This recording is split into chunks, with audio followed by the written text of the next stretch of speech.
Bismillahirrahmanirrahim. Assalamualaikum warahmatullahi wabarakatuh. Alhamdulillahirabbil alamin. Allahumma sholli ala sayyidina Muhammad wa ala ali sayyidina Muhammad. Izin memperkenalkan diri, nama saya Hasbi Abdullah dari kelas C8 Prodi Manajemen. Di sini saya akan mempresentasikan materi dengan tema Ma'rifatul Insan. Ma'rifatul Insan. Ma'rifatul Insan terdiri dari dua kata, yakni ma'rifat dan insan. Ma'rifat itu sendiri yang berarti mengenal, sedangkan insan yang berarti manusia atau diri sendiri. Jadi dapat disimpulkan, ma'rifatul insan yakni sebagai mengenali diri sendiri, kita sebagai manusia yang juga salah satu makhluk ciptaan Allah Subhanahu wa taala. Mengapa kita harus mengenali diri sendiri? Karena dengan mengenali diri kita sendiri, kita akan tahu dari mana kita berasal dan apa tujuan sebenarnya kita diciptakan oleh Allah Subhanahu wa taala. Allah menciptakan kita manusia itu dari dua unsur, yaitu tanah dan ruh. Sebagaimana firman Allah Subhanahu wa taala dalam Quran surah As-Sajdah ayat 7 sampai 9 yang berarti, yang membuat segala sesuatu yang diciptakan dengan sebaik-baiknya, dan yang memulai penciptaan manusia dari tanah, kemudian dia menjadikan keturunannya dari saripati air yang hinap, kemudian dia menyempurnakan dan meniupkannya ke dalam roh ciptaannya, dan dia menjadikan bagi kamu pendengaran, penglihatan, dan hati, tetapi kamu sedikit sekali bersyukur.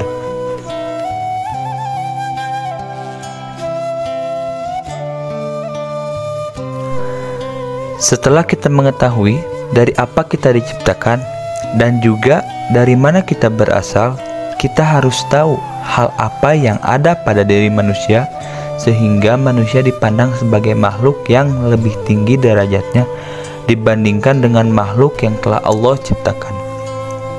Yang pertama, manusia itu memiliki kolbu. Dengan kolbu, kita dapat membedakan mana itu yang hak dan yang batil, mana itu yang benar juga salah, dan mana yang baik dan mana juga yang buruk. Yang kedua, karena kita itu diberikan akal oleh Allah Subhanahu wa taala.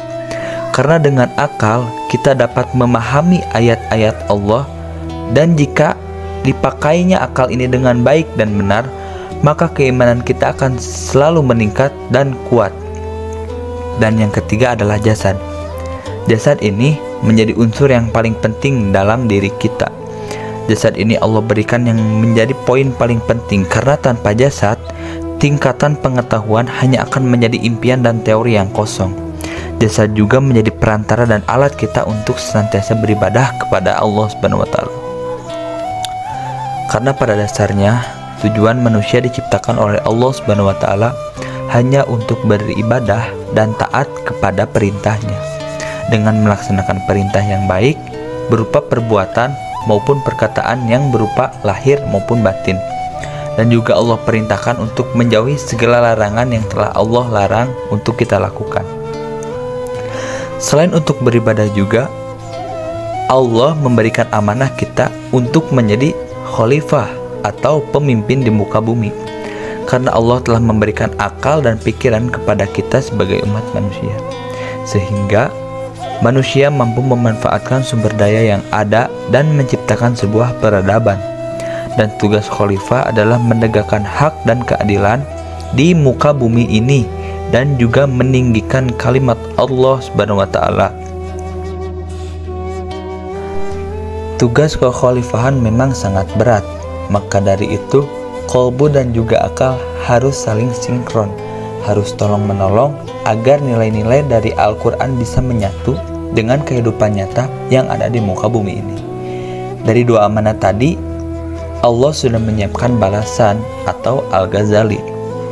Balasan yang pertama itu Allah berikan kepada orang-orang yang senantiasa beribadah, orang-orang yang senantiasa melaksanakan perintahnya, maka Allah akan berikan kelak di akhirat sebuah surga yang telah Allah persiapkan untuknya.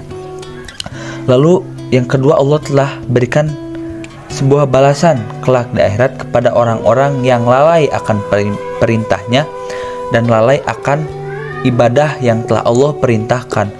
Bahkan Allah telah menyiapkan sebuah neraka, sebuah siksaan yang telah Allah siapkan bagi orang-orang yang telah lalai dan selalu melanggar dari perintahnya. Kesimpulan dari materi Ma'rifatul Insan ini, kita sebagai manusia harus senantiasa ingat untuk apa kita diciptakan ke dunia ini. Dan kita harus ingat, kita diciptakan ke dunia ini hanya untuk beribadah kepada Allah Subhanahu wa Ta'ala dan menjauhi larangannya. Dan kita harus bisa menjadi khalifah atau pemimpin yang baik juga bijaksana, menjadi contoh pribadi yang baik untuk seluruh umat manusia. Dan semua itu kita lakukan hanya semata-mata untuk mengharapkan ridho juga surga Allah Subhanahu wa Ta'ala kelak di akhirat. Sekian materi yang bisa saya sampaikan. Mohon maaf bila ada kekurangan dan kesalahan. Billahi taufiq wal hidayah. Wassalamualaikum warahmatullahi wabarakatuh.